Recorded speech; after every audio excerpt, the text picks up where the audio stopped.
You don't realize that people think about that stuff and remember that stuff. And it really reminds me to be that type of person forward. A mother of two was just 3 weeks postpartum when she lost her home to the Spokane complex fires. Her story tonight and how the community is stepping up for her family. While thunderstorms are still possible over the higher terrain over the next couple of days, I'm tracking generally quiet weather for the Spokane area heading into the weekend with highs in the 80s. Plus, a nonprofit set up shop in 9 Mile Falls for those who lost everything. How they're helping fire victims and first responders ahead.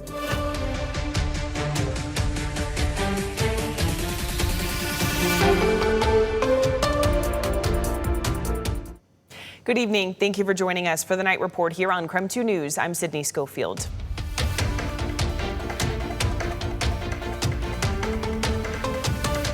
Tonight, we are getting a look at the full scope of damage from the Spokane area fires, as well as Washington state's wildfire season as a whole. At this point, this is the state's third worst season in the past 20 years. Governor Bob Ferguson says we could be headed toward the worst season in our state's history.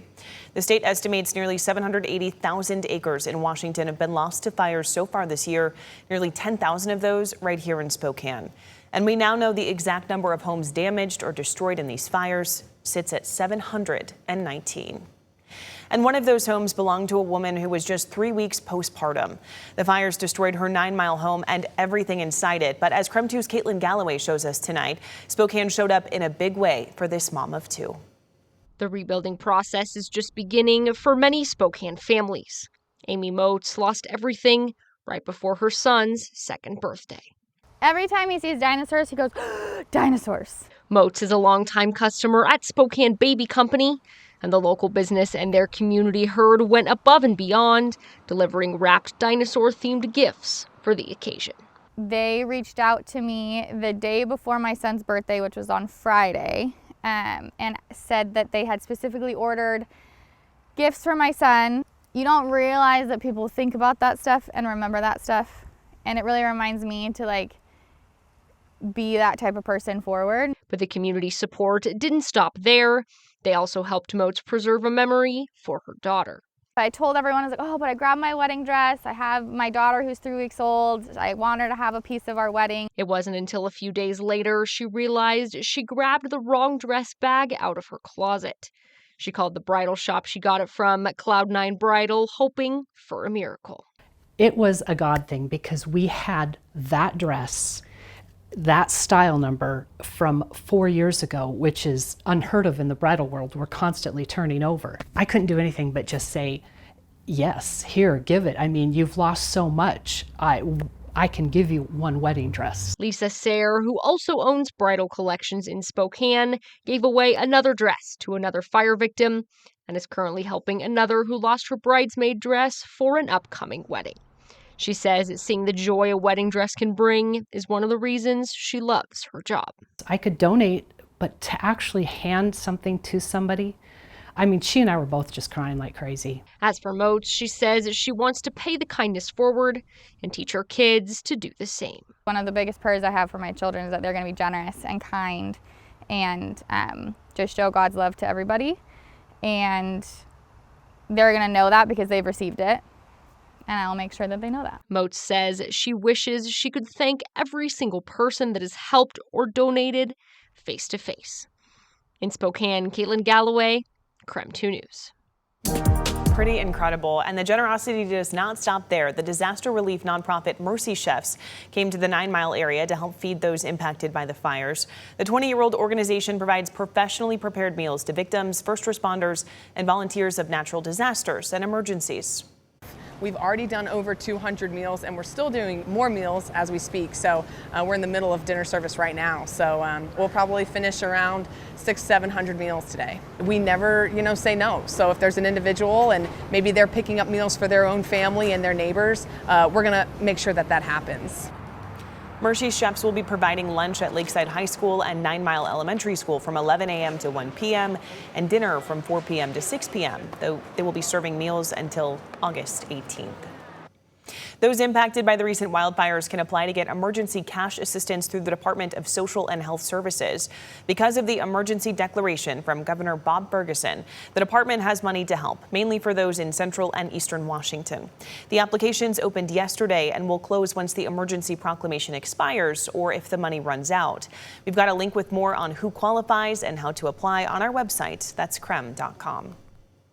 The Spokane County Sheriff's Office is reporting they arrested 4 people in the evacuation zones who they say had no business being there. After verifying that they did not live nearby, deputies arrested 4 men who had warrants out against them. The Sheriff's Office says it has no verified reports of looting in the Spokane County fire areas, but the arrests made were between August 1st and August 11th. Let's talk weather now with meteorologist Michelle Boss joining us from the Outdoor Weather Center tonight. And for the first time in quite some time, the weather is fairly calm out there, Michelle. I've got some great news. We just have a light northerly breeze, and because we've had breezes from the north today, that has come from a direction where there is not a lot of smoke. And take a look at the air quality at the 10 o'clock hour. Small portion of southwestern Spokane County still in moderate, but all this green indicating good air quality. We're still seeing some light to moderate north to northeast winds pushing through the area. So I don't anticipate things getting worse overnight. So we'll probably have decent air quality tomorrow as well, which is great to be out here and breathe in the fresh air, to see the blue skies, and to see even a few clouds around that didn't have anything to do with smoke or haze. Taking a look at current wind speeds right now, still getting that push at about 5 to 10 miles per hour, and otherwise quiet weather across the inland northwest. We do still have a little bit of activity over the Cascades. That's mostly driven by the topography, the winds kind of moving up over the Cascades and seeing that shower and thunderstorm activity, but nothing going on here. We could still see some isolated shower activity over the higher terrain tomorrow afternoon once the sun heat things up, but I think it's going to be pretty dry here in Spokane and Coeur d'Alene. And look at how we've cooled things off. We're about 8 degrees cooler than this time yesterday. 66 in Spokane, lower 60s in Deer Park and Sandpoint, lower 70s in Grand Coulee and Moses Lake. Warmest spot looks to be in Lewiston, still sitting at 79 degrees. But quiet weather expected overnight. We should be waking up to some nice sunshine tomorrow and looking at a pretty nice day. Winds should be a little bit lighter tomorrow than they are right now, 5 to 10 miles per hour now, even lighter winds tomorrow. But should enjoy that sunshine and cleaner air, low 80s for highs. It will start heating up for the weekend. Slight chance of showers, a passing shower on Saturday. Otherwise, looking at a pretty good weekend with highs in the middle to upper 80s. The Spokane County Sheriff's Office arrested a man this afternoon for a Spokane fire that started on August 8th. The fire was estimated to be about the size of half of a football field near North Havana Street and East Rowan Avenue. Detectives have identified 61-year-old Danny J. Reesberg as a suspect. In 1995, Reesberg was arrested for first-degree arson in Minnesota. In 1997, he pleaded guilty to fifth-degree arson. Reesberg is now being held at the Spokane County Jail for arson in the first degree. And today, a fire sparked near a field by Dairy Queen on West Francis Avenue. The Spokane County Sheriff's Office says the fire was spreading toward residential areas when they got there.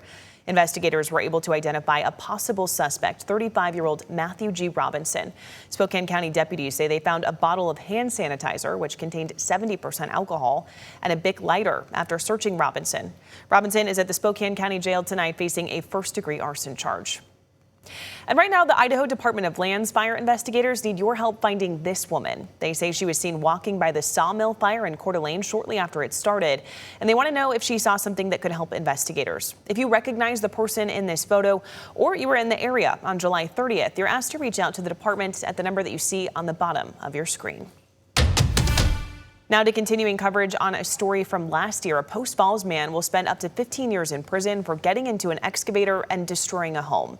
It happened back in November. Post Falls police say 29-year-old Fred Kuderna destroyed a newly built home. When officers got on scene, he drove away. They later stopped him and charged him with DUI and burglary. All right, stay with us. Coming up, ICE officers may be getting gloves that can give electric shocks as a compliance tool when making arrests. Critics are pushing back tonight. We'll tell you where it all stands coming up after the break.